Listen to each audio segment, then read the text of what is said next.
ताज्या बातम्यांसाठी महान करेला सबस्क्राइब करा आणि बेल आयकॉनला क्लिक करा। मिरजेत लाईट तोंडावर का पाडली यावरून दोन गटात जोरदार हाणामारी। दोन्ही गटाचे 6 जण जखमी। पोलिसात परस्पर विरुद्ध गुन्हा दाखल। मिरजेत मच्छी मार्केट जवळ किरकोळ कारणावरून वाद होऊन दोन गटात जोरदार हाणामारी झाल्याची घटना घडली। लोखंडी गजाने हॉकी स्टिक काठीने मारहाण केल्याने सेराब मुश्रीफ वय 39, अफरोज मुतवल्ली वय 26, मुकड़दास मुतवली वय 34 हे तिघे जण जखमी झालेत। याबाबतची तक्रार मिरज शहर पोलिसात झाली आहे।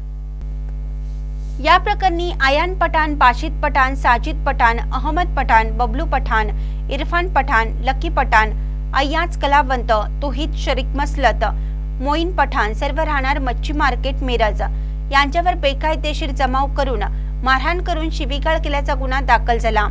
तर लेझर लाईट प्रकाश तोंडावर मारण्याचा राग मनात धरून सेराब मुश्रीफ, नासिर मुतवल्ली, जावेद मुतवल्ली, अफरोज मुतवल्ली, इजहार मुशरफ, जाकिर मुतवल्ली, सोन्या मुतवल्ली, मुक्सद मुतवल्ली, रियाज शरीक मसलत यांनी लोखंडी गजाने पंच आणि काठीने मारहाण केल्याची पोलिसात तक्रार दिली।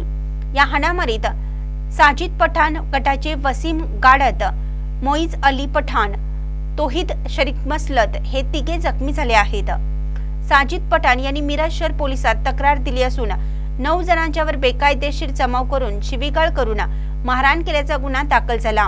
या घटनेची माहिती मिळाल्यानंतर पोलिसांनी घटनास्थळी धाव घेऊन जमाव पांगवला, त्यामुळे पुढील अनर्थ टळला। मिरज शहर पोलिसात परस्पर विरोधी गुन्हा दाखल झाला असून शहर पोलीस अधिक तपास करत आहेत। महानकरी न्यूजसाठी आदी माने, मिरज।